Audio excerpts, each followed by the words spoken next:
Oh, thank you so very much. Thanks for being here today. Today's program I entitled Strangers in Strange Lands. And all these stories have to do with people who have traveled different places and have come up with new ways of surviving in new locations. And I also want to call attention to this chair. When I first started doing TIRs, told in residence, they told me that this chair was the representation of all the storytellers who have come before. And that, I want to keep that tradition, at least for when I'm here, so that the place where tellers can sit and we can honor them because we all stand on the shoulders of tellers that came before us. So the first story I have for you today, it's a Hawaiian legend. It's how Pele came to Hawaii. Now, Pele is the goddess of the volcano, the goddess of fire. And this is how she ended up in Hawaii. A long, long, long time ago, in the hidden islands where the gods lived, there was Pele. Oh, she was a wahine goddess, a beautiful female goddess with her back straight like a cliff. Now, we don't know who started fooling around with who, but Namaka Ahi, who is Pele's older sister, her husband started fooling around with Pele. And when Namaka Ahi found out, she got all hoo-hoo, she got all angry. And these two sisters sitting there sniping at each other, back and forth, back and forth. Oh, like two cats inside of a box. Terrible. Finally, the eldest god said, all right, enough already. Pele, you got to find your own place for live. Now, some of Pele's brothers and sisters wanted to go with her. He said, no. She has to go find her own place to live first. So, Pele's brother, Kamohoali'i, the great shark god, gave her a canoe and also provided her two paddlers, Tide, Kealivi, and Current, Keauka. And these two guys, they got into the canoe, and there Pele got her poa, a magic fire digging stick. She climbed into the canoe, and they set sail. They sailed and sailed across the ocean until at last they came to the Hawaiian Islands. First island they came to was Kauai. And Pele got off the canoe, looked around, and said, she liked this place. She began digging with her magic fire stick, her poa, and began digging. And digging, she made a crater. And there at the bottom of the crater, she created fire. And the fire began to rose up, and the smoke rose up into the sky. Now, back on the hidden islands, Namaka Oka'ahi, who was in charge of the seas, looked out, and she saw the smoke rising from the islands. And so she decided to send her baby sister, her pipsqueak sister, a homecoming present. She sent a huge wave across the ocean. And this wave came and smashed in the shoulder, rose up and into the crater, putting out Pele's fire. Pele came storming out of that crater, all wet, all angry. Kealivi, Tide, Keaka, Current, sat there in the canoe. No make eye contact. No sudden movements. Just do what she says. They be paddled to the next island. They paddled to the island of Oahu. This time, Pele went inside into the interior of the island, away from the coast. And she got her magic poa, their magic digging stick, and began digging. And digging, she made a crater. And then she made fire. And again, the smoke rose up into the sky. Namaka Okahi, on the hidden island, can see the smoke from Pele's fire. He sent her baby sister another homecoming present. She sent a great storm, and it rained, and it rained, and the water filled up that crater and put out Pele's fire once again. Pele came storming out of the crater. Now she was really angry. Tide and Current just looked down, did whatever she told her to do. They paddled to the next island. This time they went to Maui. And she went up, she saw this huge mountain, Haleakala, the house of the sun. So she marched up the mountain, went into the crater, got her magic digging stick and began digging again. Again, the smoke rose up from her fire up into the hidden islands. And Namaka Okahi saw her baby sister's smoke. And she sent a wave. But Haleakala is up atop of the mountain. The wave crashed upon the shore. So she sent a storm. But Haleakala is so tall, the storm clouds formed beneath the top of the crater. So now Namaka Oka'ahi went to the islands of Hawaii herself. She stood at the base of Haleakala and called up to her sister Pele and said, we're going beef. We're going to fight to settle this once and for all. Pele is up at the top of Haleakala looking down going, shoot. Slang for okidoki. So these two sisters, they're fighting like terrible fighting, like do the dirty kind of stuff, a pilau kind of stuff. that only sisters can do that really hate each other. Pinching, scratching, biting, clawing, pulling hair, all kinds of stuff. These two goddesses are fighting back and forth. The ground is shaking. Waves are crashing upon the shore. Rocks are breaking apart. And finally, Namaka Okaahi, who is a little bit more power, a little bit more mana than her baby sister, finally grabs Pele, rips her body apart, and throws her body down upon this hill. They call that hill the Ka'ivi o Pele, the bones of Pele. And she says, "Ha! That's it. Finished." And she goes back to the Hidden Islands. But Pele is a goddess. She cannot die. So her spirit rises up, floats over to the next island, the big island of Hawaii. She goes see Mauna Loa, Mauna Kea, and she finally settles in Kilauea. And she makes her home there. She gets things just the way she likes it. And again, her fire rolls up and the smoke rolls up into the sky. Back on the Hidden Islands, Namaka Okai can see the smoke from her baby sister's fire and goes, "Oh, wait, this lady don't know when to quit. Nobody, nothing. She's still causing trouble. Ha! Too much trouble. I no care. I no care." She just turned her back and ignored her sister. But this time, Pele got things settled, and she called to her brothers and sisters to come to the islands of Hawaii. And that's the reason why many of the gods and goddesses ended up in Hawaii, and how Pele has been part of the islands to this day.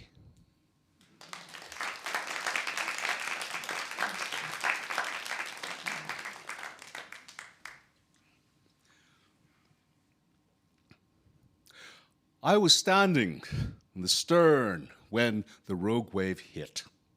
I was pitched over the side, and that icy cold water stinging like a slap in the face.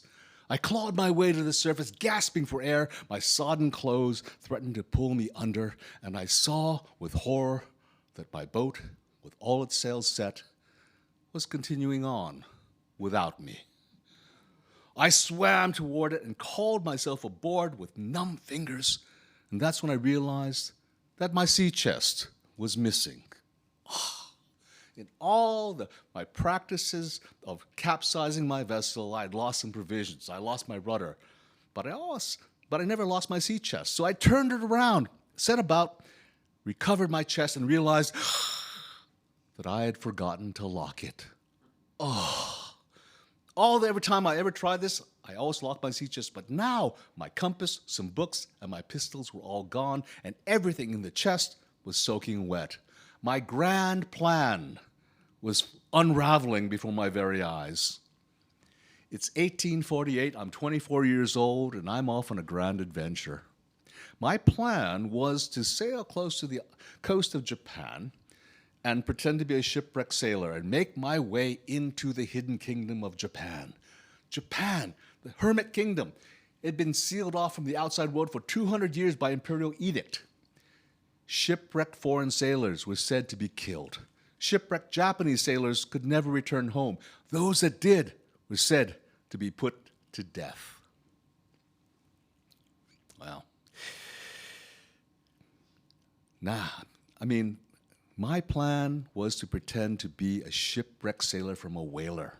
I had made a deal with Captain Edwards of the USS Plymouth that in exchange for my share of the profits of the whaling voyage, that he would provide me a ship, provisions, and drop me off near the coast of Japan. Now, my crew members, who I'd been hunting whales for the last 2 years, thought I was mad, and they dare not touch the rope. See, I had been, when our hold was filled with barrels of whale oil, I was released from the USS Plymouth, and the rope connected my little vessel to the Plymouth. It was my lifeline. It was my last chance to change my mind. "God bless you, Mac," they called when I cut the line and let go of all that was familiar and drifted off into the unknown. At that time, I have to admit, I felt a little fear. What if the Japanese killed me before I could explain why I was there? Captain Edwards, he raised the stars and stripes, and I dipped my little white flag to return the salute. Then I took off my hat and just waved to my shipmates silently, and they did the same as I drifted off into the damp fog. That was several days ago, but now it seemed like a lifetime ago. The sun was sitting low on the horizon as I approached the island with the white-capped peaks. I stayed offshore, even though I was cold and wet after my dunking. I tacked back and forth all night long for fear of wrecking on the rocks. I steered away from the pounding surf crashing upon the rocks in the inky darkness.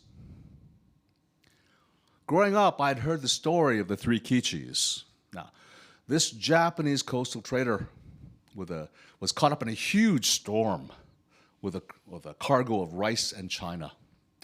Demasted and rudderless, this hulk drifted across the northern Pacific for 14 months, finally arriving and wrecking Cape Flattery, which is on the northwesternmost tip of what is now Washington State. 3 of the 14 original crew members survived. They were Otokichi, Kiwakichi, and Iwakichi. They were captured and turned into slaves by the Makah tribe and were eventually ransomed by members of the Hudson Bay Company and shipped to Fort Vancouver. I never met them, but the whole idea that there was a hidden kingdom far away just fired my imagination. In the morning, at dawn, I could see smoke rising from the island, and I could see a little skiff heading out towards me. That's when I pulled the plug of my vessel and half filled my vessel with water. When they came alongside, these men, they began raising their hands and stroking their beard, saying, "Gomen kurasare! Gomen kurasare!" And I took off my hat and waved at them and said, "How do you do?" I was born in 1824, and my mother passed away shortly after I was born. I was born in Fort George, which is now known as Astoria, Oregon. I was raised by my aunt for the first year until my father remarried. My father remarried a woman of mixed blood named Jane Klein, and I eventually became the eldest of 14 siblings. And we lived, with my siblings and my family at Fort Vancouver. Now, when I was old enough, I was sent to the Red River Missionary School, along with the children of other factors and traders and clerks. See, my father was Archibald MacDonald, and he was a factor, a manager of the Hudson Bay Company. His territory included what is now the southern half of British Columbia and the states of Washington and Oregon. Now, he hoped that I would become an officer of the Hudson Bay Company. Unfortunately for him, I became a source of great anxiety and much disappointment. Well, these men, they came alongside and I hopped into their boat and they towed my vessel into shore. As we approached the village, I could see that these people lived simply. It kind of reminded me of my grandfather's people. About 100 people came down from the village. I mean, these were the Ainu. These were the original inhabitants of the Japanese islands, and they were now subjects of the Japanese. Well, as we came on shore, one of my rescuers noticed that my bare feet, and he took off his woven straw sandals and offered them to me and told me to put them on. And then he gently took my wrists and helped me up the steep, rocky bank. From this notion of kindness, I felt that my mission I got confident in it, and I knew in my heart that this was the right decision. Now, I was given free rein of this village, and I wandered around. I tried to learn a few words of Ainu and try to teach a few words of English. And eventually, this boat arrived, and I was ferried out to it. We sailed for many days, and eventually we came to a small port where I was escorted off the ship and through the village. Now, the village was screened off by these big banners of cloth, so I couldn't see the villagers, and the villagers couldn't see me. We ended up in this small but comfortable house. And one day, an official came to visit me. Nipponjin, a Japanese. He looked at me, and he was beside himself. He had never seen any Westerner that looked like me. He sort of finally conferred with some of the other Japanese officials who were with him. And he finally looked at me and said, by and by, Nagasaki, go away. From that, I inferred that I would be taken to Nagasaki, which was the only port where foreign ships like Dutch traders could enter. Now, other officials came to see me. I mean, I was odd. I was different. I didn't fit into their idea of what a Westerner looked like. I didn't fit in at the bank either. See, I had a very good education. I was being trained to become a bank clerk in Eastern Canada. But I really didn't fit in at the bank. In fact, I really didn't fit in anywhere. You see, I was Métis, a person of mixed blood. My mother was Princess Qualazoa, or Princess Raven. She was the daughter of the great chief Kankamle of the Chinook people. Kankamle was a chief who actually greeted Lewis and Clark when they arrived at the mouth of the Columbia River. My mother, my stepmother, Jane, she loved me as if I were her own son. Others were not nearly as compassionate. Growing up, I realized that for some, I would never be good enough. As a young man in Eastern Canada, the women I wanted to marry wouldn't marry me. And those who did want to marry me, I didn't want to marry. I could never get what I wanted. I felt that I would never be accepted for who I was. That's when I decided to go adventuring and perhaps try and find a place where I could belong. Well, after a while, we ended up at Nagasaki on the southernmost main island of Kyushu, in Japan. Now, we had made many stops along the way, and each stop, officials pelted me with questions. They're not only curious about me, they're also curious about the land, what is happening beyond their borders. I mean, I tried my best to answer their questions in sign language and what few words of Japanese I was able to puzzle out. I was treated with great respect and dignity. When we arrived at Nagasaki, two Japanese gentlemen came on board, and the younger of the two began speaking to me in heavily Dutch accented English. His name was Inotsuki Moriyama. Now, Moriyama's father was a translator, and Inotsuki grew up hearing, writing, and reading Dutch as well as Japanese. And when he asked me what I was doing in Japan, I told him that I had had a disagreement with the captain of my whaler.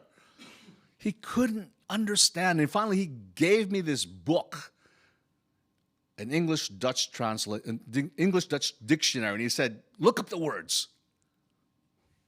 English to Dutch, Dutch to Japanese, and back. It took a while.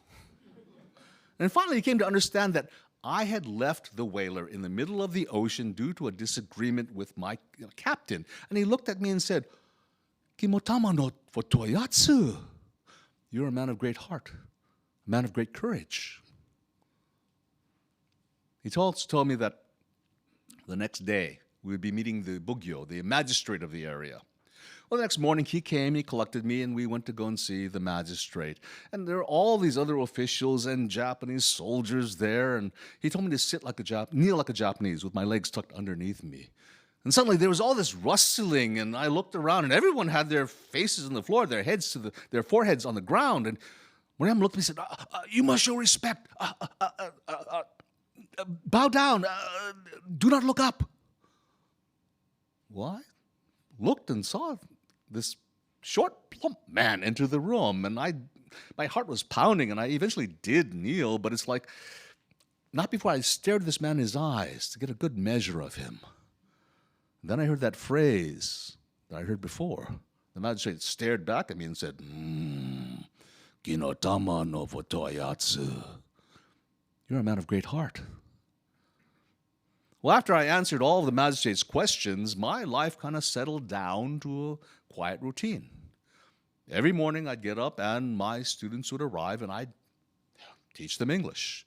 I had 14 students, including my star pupil and best friend, Inotsuki Moriyama. Now, he was about my age and was probably the most intelligent man I ever met in my time in Japan. These other students were highly skilled translators, and many from families of translators. Now, I helped them with their pronunciation of English and answered whatever questions they had about English, about Western culture and Western trade, commerce. They weren't allowed me to teach me any Japanese, but I picked up a few words from my guards and my attendants. Now, I found out later that I was treated with great respect and dignity because I tried my best to learn their language and their customs and answered all their questions about the West and was respectful. Not unlike some of the other shipwrecked sailors or deserters. I mean, I was needed and to some extent accepted.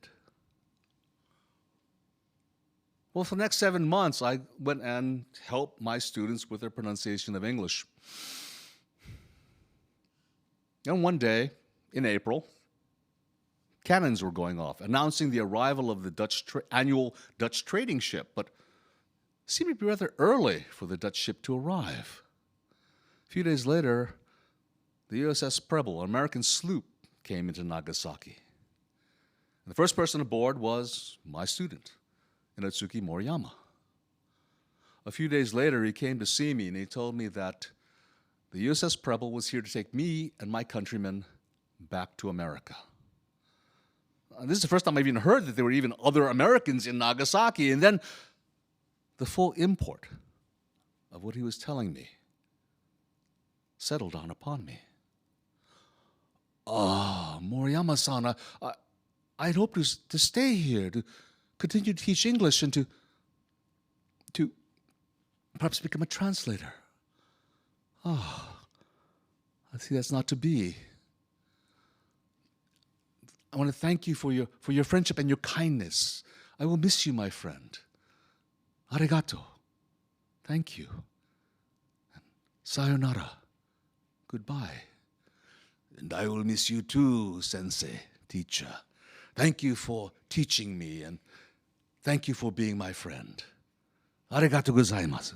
Thank you so very much, and sayonara, sensei. We shook hands, tears rolling down our faces.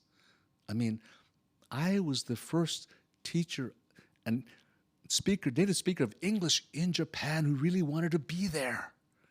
And now it was over. A few days later, I was back aboard the USS Preble on our way from Nagasaki to Macau. And though ended my Japanese adventure, I'd spent the next several years going through Asia and China and Australia and India and Europe. But those are stories for another time. I finally made it back to home in about 1853 and found out that another whaler had found the rudder that I had lost in my trials of trying to capsize my vessel, and I was presumed drowned. My father thought I was dead for many years, but he was delighted to hear that I was alive and well when the Preble reached London. After that, he was trying to get a hold of me to go and press my claims to get some of the land that belonged to my grandfather, Chief Kankamle. But I was wandering through Asia and Australia and Europe, and by then I had won and lost several fortunes. And when I arrived back in Montreal, I arrived shortly after he passed away. I guess it was never meant that I would ever have any of my grandfather's lands.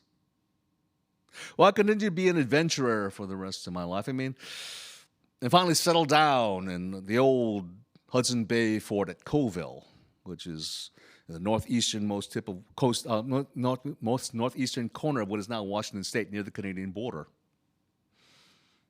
I never married. For my entire life, I was always the proverbial square peg in the round hole. I never really fit. About the only time that I felt that I really was accepted was a time that I spent in Japan.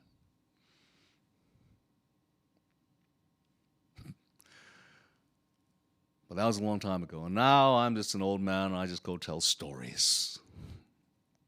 I don't know much, but I do know that I, Ronald MacDonald, son of Archibald MacDonald of Clan Donald of Scotland and grandson of Chief Comley of the Chinook people of the Columbia River, was the first native-speaking teacher of English in Japan in 1848.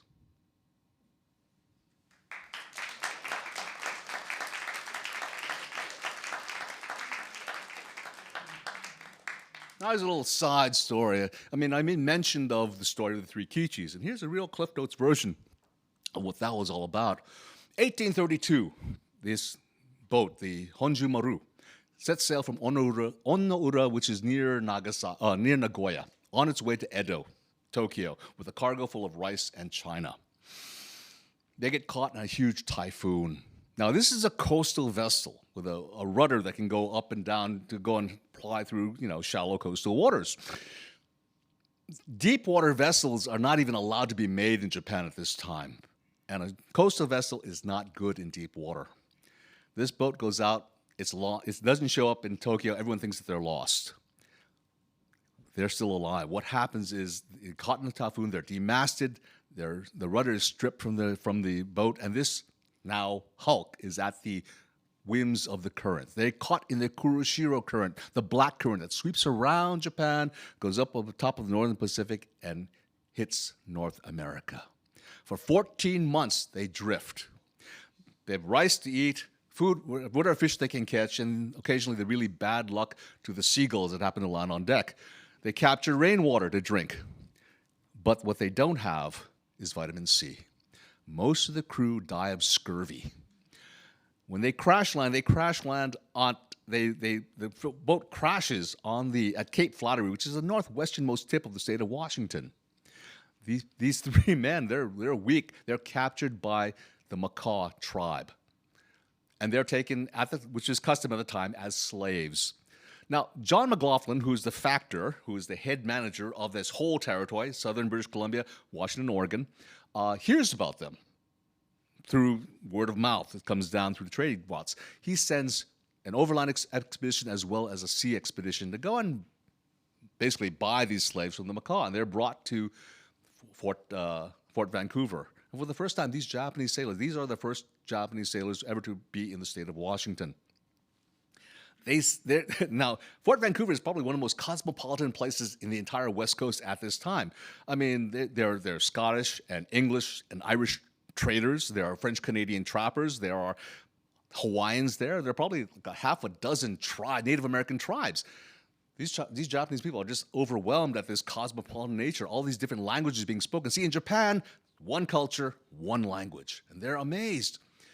Now, once McLaughlin figures out that, hey, these guys are Japanese and not Chinese, he sees dollar signs. He says, okay, time to go and open up trade with Japan. So he sends them on a boat. They go all the way through Hawaii, all the way down around South America, all the way up to London, to the headquarters of the Hudson Bay Company. Hudson Bay people are looking around saying, well, they're so busy trying to deal with the China trade, they don't have time to deal with the Japanese trade, so they don't know what to do with these guys.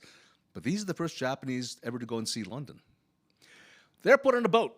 They're shipped all the way down South Atlantic, around Cape of Good Hope, around South Africa, and they end up in Macau, across the Indian Ocean in Macau. And there they're left to go and translate the Bible into Japanese.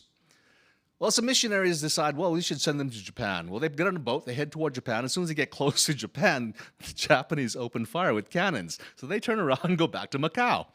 Now, after a couple years, their funding gets cut. Now, this is where, there are three survivors. There's Iwakichi, who was the navigator. There's Kiwakichi and Otokichi, who are like apprentice cooks. They're 14 and 15 years old when they arrive when they leave on their voyage. Now, Kiwakichi and Iwakichi, they just disappeared history. We don't know what really happened to him, but we know a lot of what happened to Otokichi. He ends up in Singapore. He becomes a British citizen. He changes his name to John Matthew Otosan, and he becomes a translator. And he goes and works for several companies as well as the British government. And he eventually passes away in Singapore in 1867. Now, fast forward to 1989. There is a monument that's been placed next to the visitor center in Fort Vancouver. It's 7 feet tall, weighs a couple tons. In it are chiseled the likenesses of these three Japanese sailors with a prow of a boat sticking out of it. The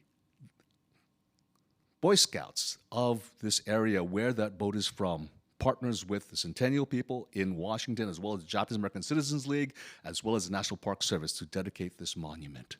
And that is the reason why we have this story. And again, Ronald McDonald never met these guys, but he heard of their story, and that was the impetus that got him thinking about trying to go to Japan. And that's kind of the little backstory of this larger picture.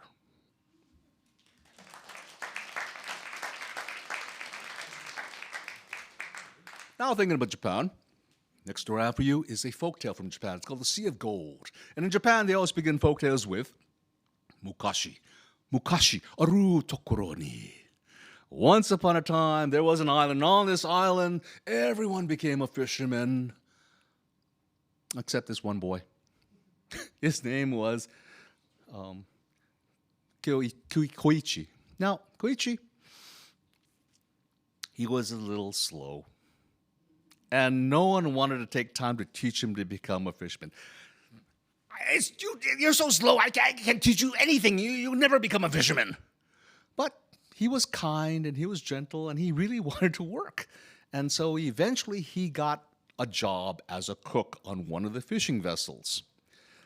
The reason why he got the job is because no one else wanted the job. See, no one wanted to be trapped in a tiny little galley with chopping vegetables and cooking rice and feeding the crew. And plus, the cook got the smallest share of anyone on board ship. But Koichi didn't care. Koichi didn't care. He just loved to work. And now he was also very frugal with the food and didn't want to throw anything out. Now, on board ship, he'd store the leftovers, whatever he could. But on board ship, space is a premium. And eventually the crew found out, what are you doing? Saving all this garbage? Just throw it over the side. He thought, oh, no. This is terrible. If I have to throw it to the side, at least maybe I should feed the fish. The fish are the reason why we, can make a living. And so every night he'd take the leftovers, whatever no one ate, and he'd sit there and call to the fish, say, here, fishy, fishy, fishy, come along. And he'd feed the fish. His gentle voice echoed out across the waves, and he'd feed the fish. And he did this every night for years. And now, Koichi, he was an old man now, but he still fed the fish, treated them like they were his own children. And one day, the boat decided they were going to go far out. They're going to go far out. They're going to catch bigger fish. So they sailed and sailed. For 3 days, they sailed, 3 nights. And finally, they reached the spot where they wanted to fish, and they dropped anchor. Now, the crew was exhausted. They went right to bed. But here's Koichi. He's fixing the rice for tomorrow, chopping up vegetables. And again, he had leftovers. So he said, fishy, fish here, fishy, fish, fishy, come along. And he fed the fish as he normally did, speaking to them as if they were his own children. And then as he was preparing for go to bed, all of a sudden he realized, boat's not moving. How can that be? It's as if they were tied to a dock. He goes up on deck and he looks around. Stars, full moon, and no water. Oh, the boat is sitting there on this whole plain of sand that's glimmering in the moonlight. He rubs his eyes. He can't believe it. He pictures himself. Wow! No, he's awake. He looks around. He can't believe it. He doesn't know what to. He said, "Oh, I should wake the crew," but oh no, they're gonna yell at me. See, the crew always yelled at him, call him slowpoke or stupid. Hey, slowpoke, make us something to eat. Hey, this rice is only half cooked. Go make some more. And he thought, oh, no. If I wake them up, they're tired. If I wake up, they're going to be grumpy. They're going to yell at me. They're going to call me stupid. No.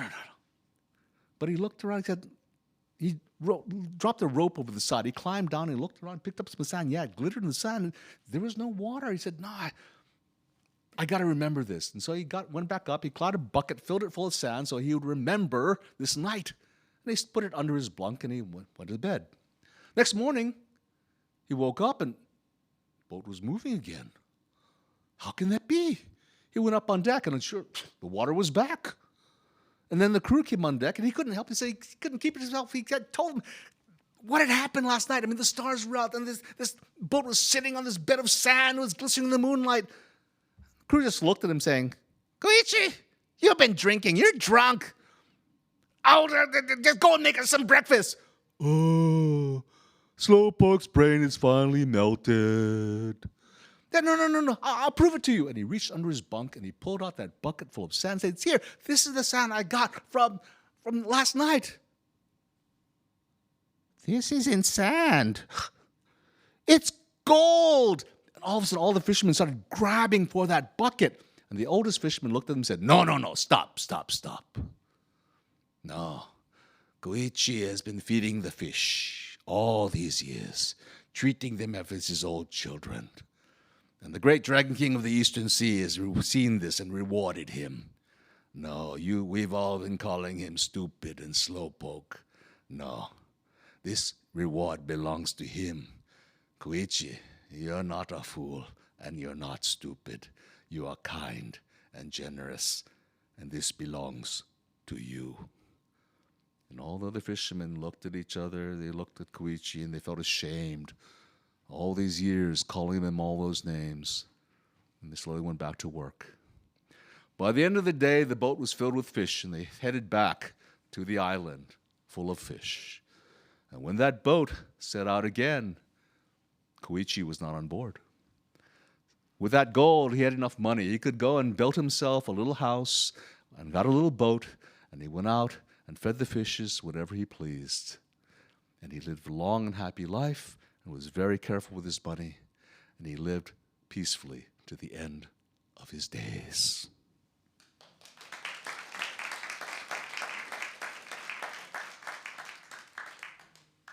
Thank you very much. This is the last story I have for you today. It's called A Letter from Gold Mountain.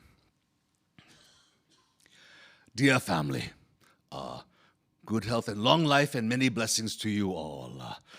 I hope that a kind scholar or priest can read this letter to you. I have a scholar here.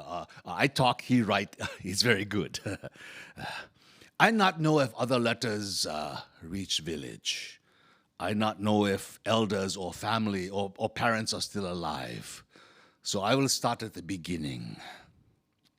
1850, me and my best friend Tong Sung, we're 17 years old and we decide to leave the village. You see, in that whole area around the village in Toisan district, too much rain. Fields are flooded, crops ruined, people are starving.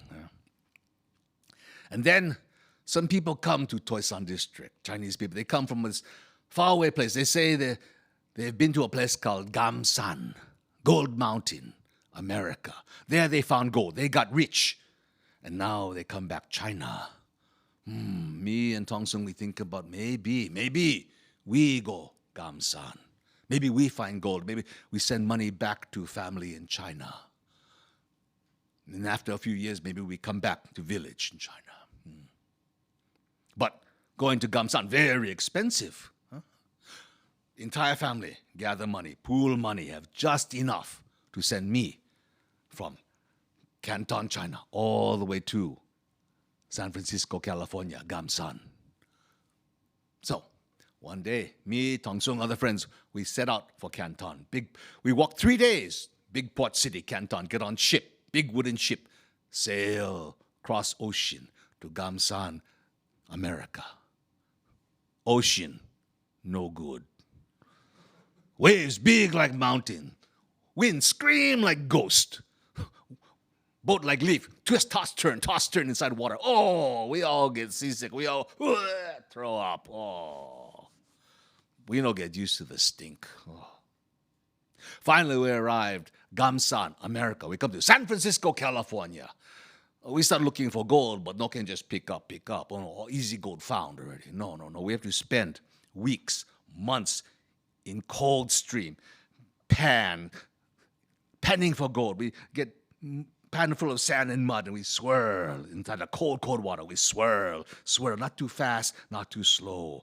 Let all the fine stuff go away. Maybe the heavy gold particles eventually sink down to the bottom of your pan. You're looking for little grains of sand, like little bits of gold, maybe bottom of your pan. You lucky. Oh, hard work. And then we hear lo fan. Westerners come with guns. Sometimes they take your gold. Sometimes they kill Chinese. Too dangerous, too much work, too scary. We give up. We go back to San Francisco. We're working in different jobs. And then we hear plenty Chinese needed for this big job. We go see this man named Ing Lo. Ing Lo, everyone call him No Thumb because his left hand, no thumb. I say, he say he need plenty of people for this thing called railroad. I look at him, hey, Ing Lo, what is railroad? He look at me, woo, woo. Woo, woo? The steam whistle, for the railroad, the train. He say he's looking for about 40 men working as a gang. Yeah? He talked to the Lofan, talked to the Westerners, and he tell us what for do. He say he guarantee that we get rice, we get Chinese food, and we get paid. And he also say anything bad happen, accident happen, you die, he make sure your bones get shipped back to village in China. That last part, very important, because we know, we believe, we far from home. If we die, our spirits cannot rest, be at peace, until our bones lie with bones of ancestors in village graveyard. Me and Tong Sung, we sign up. Ing Lo tell us, that Westerners, Lofan, call us Chinese coolies. They also call us celestials, or moon eyes, or John Chinaman. He say, no get fire neck, no get angry. He say, pretend pig, eat tiger. Pretend be simple, but be clever. Building railroad, hard work. First you gotta level the ground. Then you gotta build up this mound of small rocks. And then you gotta get these big pieces of wood, call them railroad ties, and you wedge them into those small rocks. Then 5, 6 guys pick up this heavy steel rail, put them down, tunk, on top one side. And you get these big iron spikes, you pound them into the railroad ties to hold down the steel rail so the rail doesn't move. You do the same thing on the other side. You sit there, you pound those iron spikes, going patonk, patonk, patonk. And these steel rails, that's what the railroad, the train roll on top. And you do this over and over and over again in the hot sun, in the pouring rain, in the freezing cold, in the ice and snow and the howling wind. Trees in the way, chop them down. River in the way, got to build bridge. Mountain in the way, dig tunnel. Digging tunnels through the Sierra Nevada mountains. That winter, snow pile up so much, higher than I can reach. We're living in these wooden shacks. We got to make tunnels to go to where we work. We dig tunnel through the snow. You got to crawl, but dark, so you got to bring lanterns. So you crawl all the way to where you're working. You work all day, and then you crawl back, all the time hoping that the tunnel doesn't collapse on top of you, or the big snow doesn't come to the mountain and crush you. Sometimes can dig out, but sometimes no can. And cold, so very cold. Some guys just sit there and get frozen. Dead. And digging tunnels. You got to dig tunnels through the mountains. We got to use things called explosives. You make a hole inside the rock. You put in the black powder. You put a fuse. You light the fuse. You run away. So many bad things can happen. So many terrible things can happen. Lofan, white people say, hey, Chinaman's chance. They say that when things no look so good. Means no chance. I know, like, Something bad happened, you die, they dig hole for you, put you inside. They write your name and where you're from on a piece of paper, put in a ceramic jar, bury with you, cover you up, mark your grave. After a little while, they dig you back up and then send your bones to China. But I don't think all bones make it to China. I mean, hard to remember where all the graves are, and sometimes graves not marked. I mean, most times we don't have time for funeral. We do our best to honor the dead. That's when me and Tong Sung, I make a solemn promise to my best friend Tong Sung. We say, whoever die first, the other one, make sure the bones get shipped back to our village graveyard in China. I make this very solemn promise to my very good friend, Tong Sung. Well, finally, railroad, we meet at a place called Promontory, Utah. That's when we see the other railroad coming from the other side of the country. Oh, big party. Oh, everybody happy. Chinese, special Chinese people, the best workers, they selected to put down that last rail. They start the last spikes halfway. And then the important lo fan, the important way people come, they finish pounding the spikes. No can. Chinese got to come finish up pounding spikes. Then some Chinese invited to very special, very important lo fan, invite some Chinese come to a special luncheon, railroad car. Oh, he praised, he thanked the Chinese so very much. Everybody party, everybody happy.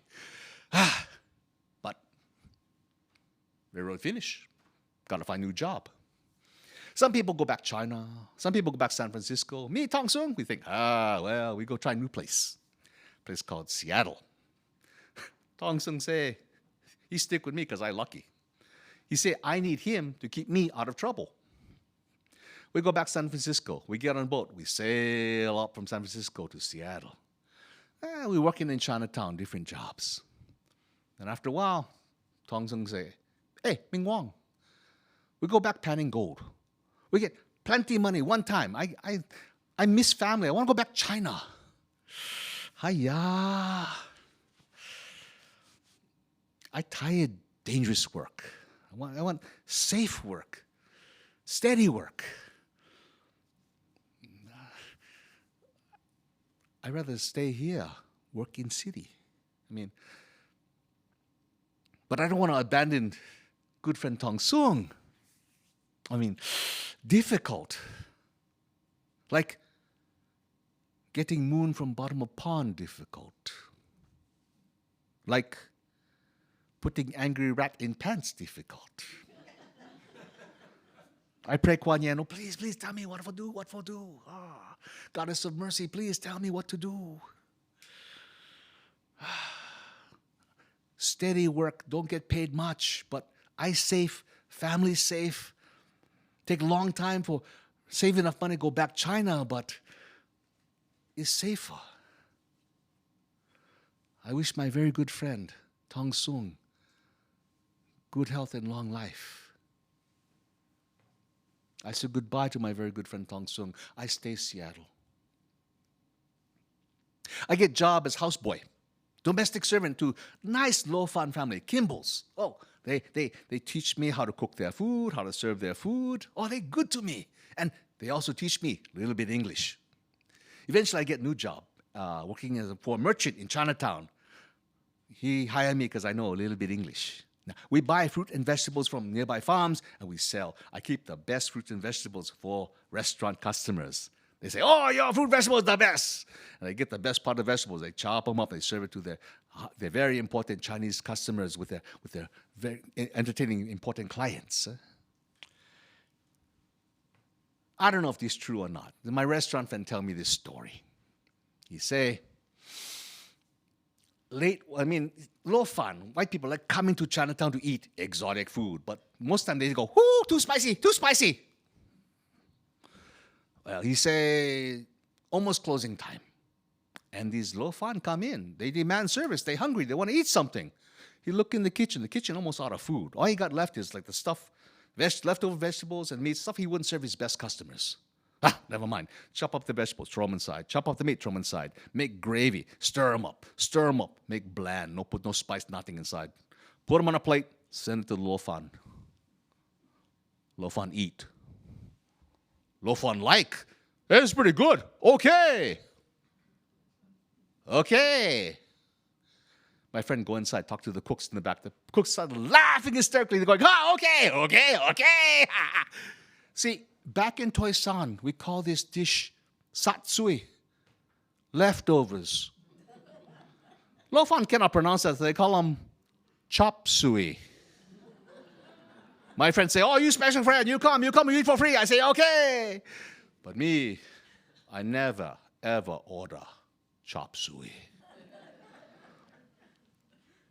Now, most Chinese cannot read English, but everyone can understand picture. Cartoons are showing up in the newspaper. Get one in which this Lo Fan, this white guy, is holding on to the pigtail of a Chinese man with a whip in the other hand. Posters are coming up saying, Chinese must go, Chinese must go. Oh, I pray to Kuan Yin, Goddess of Mercy, oh, please, please have mercy for me, mercy for them, mercy for everybody.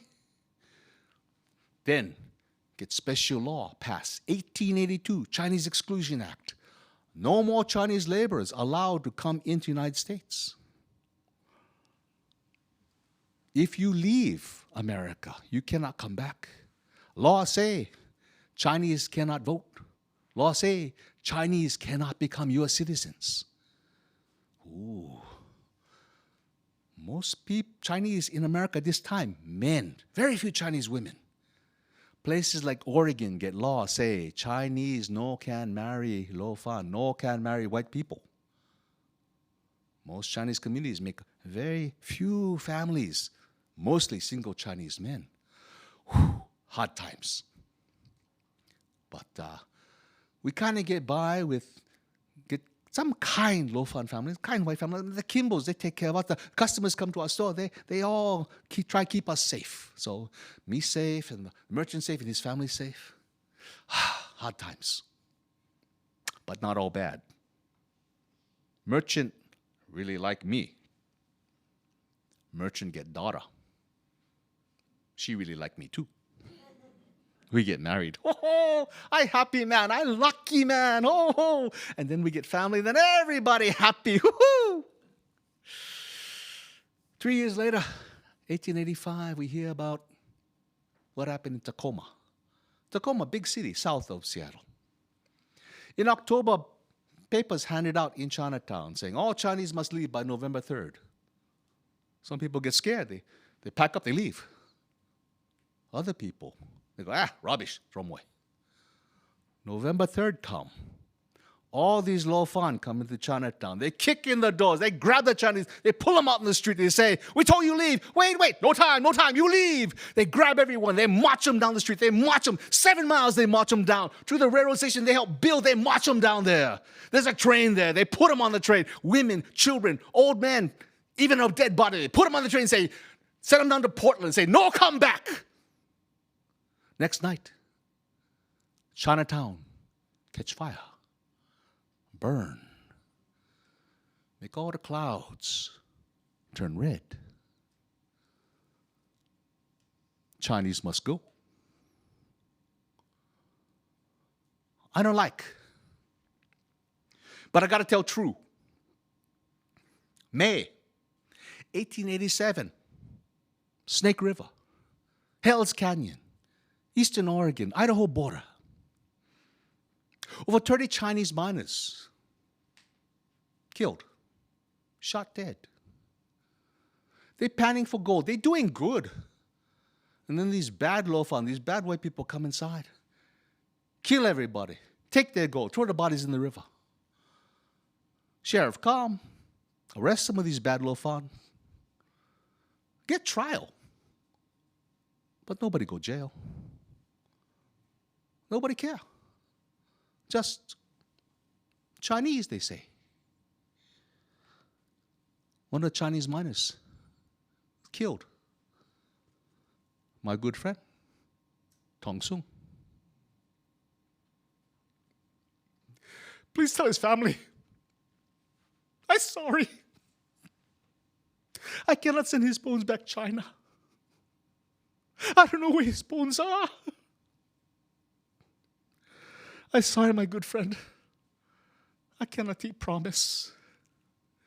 I pray to Kuan Yin that you bless that you are okay. Life here comes on hard. Not everybody like us. We're different. But get some good little fun. Get some good white people. I know that deep down we all same. We all care about family, children, friends. Maybe one day we all see that.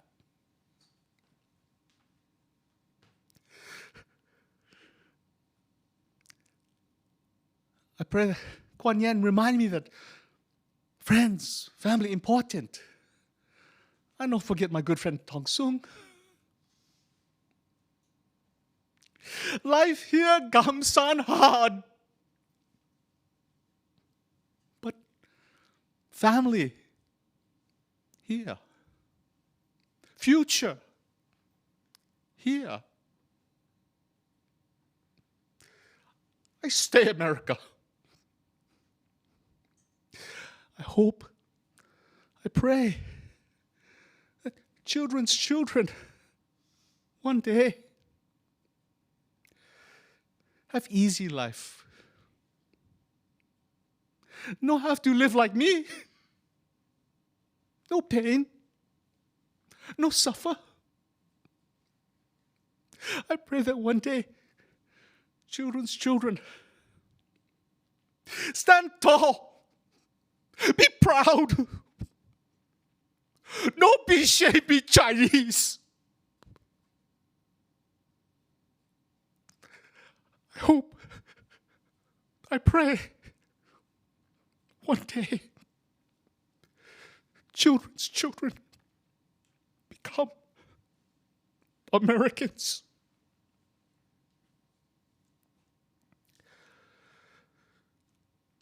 I'm sorry for writing such a long letter. I promise to write more soon next time. Until then, I wish you all good health, good fortune, and long life. With greatest respects, Ming Wong.